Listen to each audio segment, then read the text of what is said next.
UNL President Hank Bounds has proposed a budget for the next fiscal year. It includes $22 million in cuts due to lost state funding. Channel 8 Eyewitness News reporter Zach Worthington joins us now. He's been looking at the numbers and has our top story. Zach? Rod and Megan, UNL officials spoke with the media today to discuss their preliminary numbers before the proposal is heard by the Board of Regents next week. On Thursday, UNL's Chief Financial Officer Chris Kabarek held a briefing open to the media.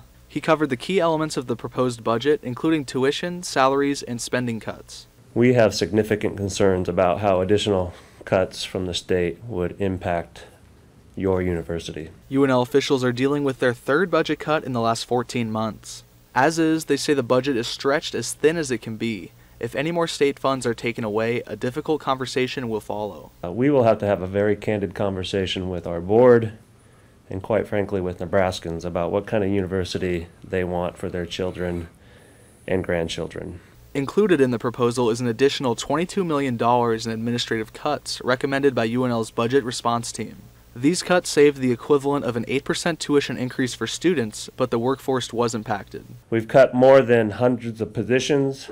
We've eliminated 100 full-time equivalent FTEs. Nebraskans have lost their jobs.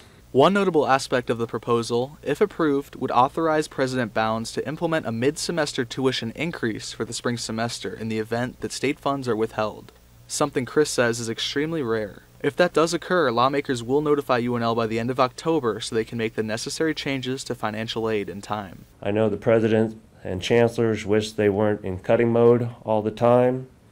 In some ways, this has limited their ability to look over the horizon and to think big. Now, this proposal is not final. It will go before the Board of Regents next week to be voted on.